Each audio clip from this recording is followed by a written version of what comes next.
قصه تربیت فیل از کتاب قصه های خوب برای بچه های خوب، نگارش مهدی آذریزدی. مامانی میشه برام یه قصه بگی؟ چرا نمیشه دخترم؟ بشین تا برات قصه بگم. یه روزی بود و یه روزگاری، توی زمانای قدیم توی کشمیر یه پادشاه بود که به عدل و انصاف مشهور بود. عدل و انصاف یعنی چی؟ عدل و انصاف یعنی این که با مردمش به عدالت رفتار میکرد، همه رو به یه چشم میدید. پس آدم خوبی بوده. آره آدم خوبی بوده. این پادشاهمون به فیل هم خیلی علاقه داشت. یه عالم فیل داشت. شمارش فیلاش به 400 تا میرسید. یعنی بیشتر از 10 تا؟ خیلی بیشتر از 10 تا. برای فیلاش تعداد زیادی فیلبان گذاشته بود که توی فیلستان از اونا تیمار میکردن. اون وقت تیمار یعنی چی؟ یعنی این که فیلبانا از فیلا نگهداری میکردن، بهشون آب و غذا میدادن. اونا رو برای سواری، برای جنگ و برای سفر تربیت میکردن. هر وقت پادشاه میخواست از یه شهری به یه شهر دیگه سفر کنه، روی فیلا تخت میذاشتن و همراهاشونم بر اونا سوار میشدن و یه قافله فیلهای بسیار تماشایی بودن. هر وقت هم جنگ پیش می اومد، مردان جنگ با فیلا به میدون می رفتن و دشمنا رو تار و مار می کردن. تار و مار می کردن یعنی می کشتنشون؟ آره، پادشاه هر چند روز یه بار می رفت فیلا رو می دید و فیلبانا رو تشویق می کرد و گاهی هم با نزدیکان خودشون برای شکار یا گردش سوار بر فیلا می شدن و به صحرا و جنگل می رفتن. یه روز صیادان مخصوص پادشاه که به شکار رفته بودن تونستن توی جنگل یه فیل وحشی قوی هیکل رو بگیرن. وای! که تا اون روز هرگز فیلی به بزرگی اون توی فیلستان پادشاه نبود. یه فیل تنومند و با هیبت بود و عاج به سفیدی برف و با خرطومش میتونست یه گاو به هوا پرتاب کنه. چقدر قوی! آره، صداش مثل صدای رعد بود و مثل برق و باد میدوید و وقتی با قدمای سنگین خودش راه میرفت، زمین زیر پاش به لرزه در میومد. با یه حرکت میتونست یه درخت رو بشکنه. با یه حمله همه فیلا رو ترسونده بود. همیشه تو جنگل بوده و هیچ وقت آدما رو ندیده بود. یه فیل ترسناک خشمگین وحشی. صیادا فیل رو گرفته بودن و دستاش رو با زنجیر جداگونه بسته بودن.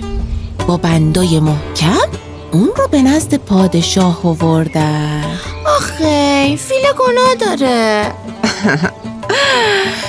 پادشاه هیکل زیبا و با صلابت اون فیل رو که دید، دوست داشت که اون رو توی فیلستونش داشته باشه. به خاطر همین به صیادا یه جایزه خوب داد. بعدش رئیس فیلبانان رو خواست که بیاد به نزدش و پرسید: بگو ببینم درباره این فیل چی میگویی؟ چه بگویم درباره این فیل که تا حالا حیوانی به این عظمت ندیده بودم. اما حیف که وحشی و بیابانگرد است. او را با فیلهای دیگر نمیتوان به راه برد. به هر حال باید این فیل را رام و تربیت کرد. من میخواهم بر این فیل سوار شوم و مردم ببینند که هیچ کس فیلی به این عظمت ندارد. سرورم، تربیت این فیل خیلی مشکل است. این فیل دیگر بچه نیست. در جنگل بزرگ شده و بی قید بند بار آمده. حیوان را از کوچکی باید تربیت کرد. رام بودن و کار کردن را باید از جوانی به او یاد داد.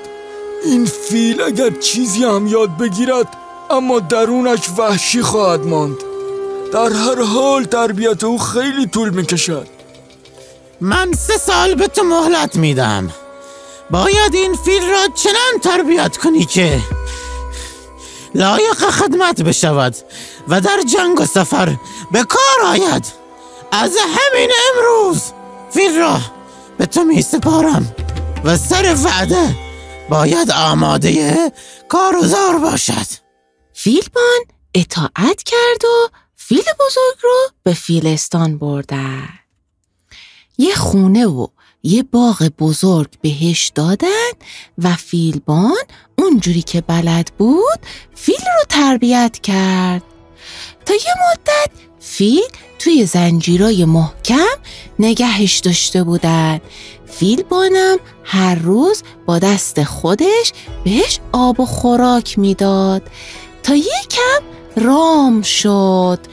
رام یعنی این که فیل دیگه نگهبانشو شناخته و باهاش مهربون شده؟ بله. کم کم فیلبان به فیل یاد داد که چطوری حرکت کنه، با فرمانش بایسته و چطوری تو صف فیل‌ها کنار بقیه فیل‌ها بایسته.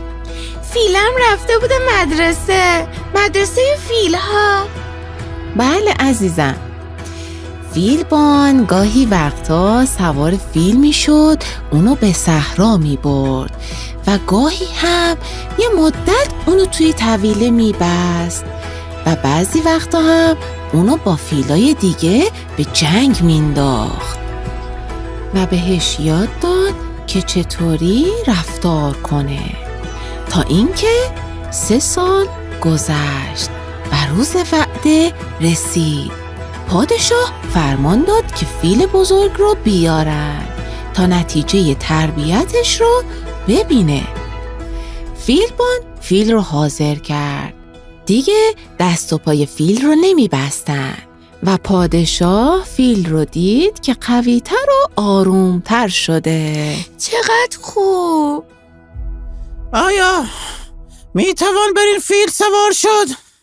من خودم 100 بار بر او سوار شدم و به صحرا رفتم. به سلامت بازگشتم و فیل فرمان مرا اطاعت کرده است. پادشاه دستور داد که پله چوبی رو نزدیک فیل بذارن تا خودش سوار فیل بشه. به همراه فیلبان یه مقداری راه رفتن. فیل آروم بود و از فرمان فیلبان سرپیچی نمی کرد. وقتی که پادشاه خیالش راحت شد که فیل آرومه، بهش دستور شتاب داد و فیل سرعت گرفت. از فیلبان جلو افتاد و همین که چشم فیلبان رو دور دید با سرعت سر به صحرا گذاشت. حالا ندو کی بدو. انگاری همون فیل وحشی 3 سال پیش بود. مثل برق و باد صحرا و کوه و بیابون رو زیر پا میذاشت. پادشاه هم هرچی تلاش کرد نتونست نگهش داره و هرچه فرمان ایست میداد فیل خشمگین تر میشد و تندتر میدوید. وای، فیل وحشی شده و خطرناک. آهای فیل ملعون، چه کار داری میکنی؟ میخوایی ما را بر زمین بزنی؟ بیست. پس این فیلبان بیشرف به تو چه یاد داده است؟ فیل بزرگ اون روز تا شب اطراف دشت و کوه دوید تا اینکه خودش خسته شد. تشنه و گرسنه به یاد آخر و علف و طویله افتاد. همینطور که این 3 سال عادت کرده بود. به خونه خودش تو فیلستان برگشت و آروم گرفت. اما پادشاه پادشاه که ترسیده بود خشمگین از فیل پیاده شد و فیلبان رو خواست و دستور داد تا دست و پای فیلبان رو ببندن و 400 فیل رو از روی بدن فیلبان رد کنن تا دیگه کسی جرأت نکنه فیل تربیت نشده وحشی رو به جای فیل تربیت شده به پادشاه معرفی کنه. آخی فیلبان گناه داره، پادشاه نباید انقدر بدجنس باشه. همین که فیلبان فیلا رو دید با گریه و ناله به پای پادشاه افتاد و شروع کرد به التماس کردن. 1 عمر خدمت کردم، هرگز کسی از من بدی ندیده، هرگز خیانت و جنایتی از من سر نزده. این انصاف نیست که زیر پای فیل‌هایی که خودم تربیت کردم بمیرم. به من رحم کنید، نگذارید مردم درباره پادشاه به بی‌انصافی حرف بزنن. من نمیدانم چه گناهی کردم. چه گناهی از این بدتر که من به تو 3 سال مهلت دادم تا فیل را تربیت کنی. این که چیزی نمانده بود که این فیل ملعون مرا به هلاکت برساند. اثری از تربیت در این فیل بی تربیت نمی بینم و نخواهم دید. در این شکی نیست که امروز رفتار ناپسندی از این فیل سر زده که مایه تأسف است، اما من میتوانم اثر تربیت را در این فیل نشان دهم و بیگناهی خودم را ثابت کنم. اگر نتوانستم برای مجازات آمادم. سرورم، اجازه دهید این فیل را در حضور شما امتحان کنم. اگر نتوانستم اثر تربیت را در او نشان بدهم، هر حکمی که شما بدهید سزاوار آنم. پادشاه، من راه فراری ندارم. بهتر است بگذارید زبان دشمنان بسته شود. پادشاه نباید به بی‌انصافی شناخته شود. پادشاه نمیخواست ظالم باشه، برای همین خشم خودش رو فرو برد و مثل وقتایی که به من میگی نفس عمیق بکشم. بله دقیقاً. بعد دستور داد دست و پای فیلبان رو باز کردن، فیل بزرگم حاضر کردن. فیل بزرگ همین که فیلبان رو دید، چون 3 سال از دست اون آب و علف خورده بود و مهربانی دیده بود، آروم شد. فیلبان هم مثل همیشه فیل رو نوازش کرد و رفت روی فیل سوار شد و گفت 1 دست علف و 1 سطل بزرگ آب بیارن. هر دو رو آوردن و جلوی فیل گذاشتن. فیل خرطومش رو دراز کرد تا علف برداره. علف را بگذار و آب را بخور. سطل آب را به من بده. فیل با خرطومش سطل آب رو برداشت و به فیلبان داد. حالا علف بخور. فیل مقداری علف خورد. حالا آب را بگیر. فیل با خرطومش سطل آب رو گرفت و زمین گذاشت. حالا 2 قدم عقب برو. فیل 2 قدم به عقب رفت. حالا 2 قدم جلو برو. فیل 2 قدم جلو رفت. خب حالا به پادشاه بزرگ تعظیم کن. فیل سر خودش رو به پایین خم کرد و 1 دست خودش رو به طرف سینش برد و تعظیم کرد. آفرین آقا فیله.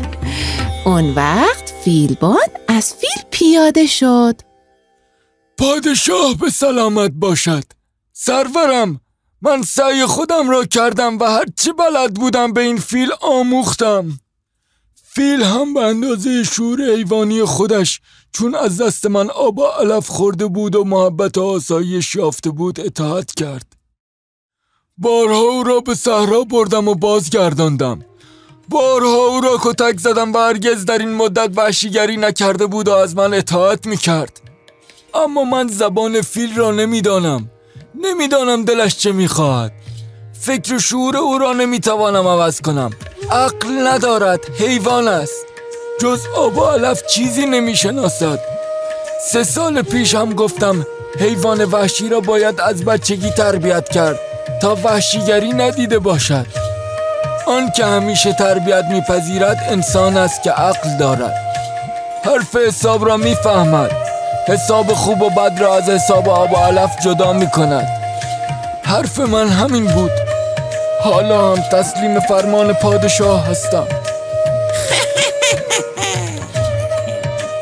راست گفتی. حالا که چنین است، فیل بزرگی را هم به تو خواهم بخشید. برای من همین بس است که بگویند اگر 400 فیل داشت اما انصاف هم داشت. بزرگی و افتخار من هم در فیل بزرگ داشتن نیست، در انصاف داشتن است. چه داستان خوبی بود. شبت بخیر مامانی.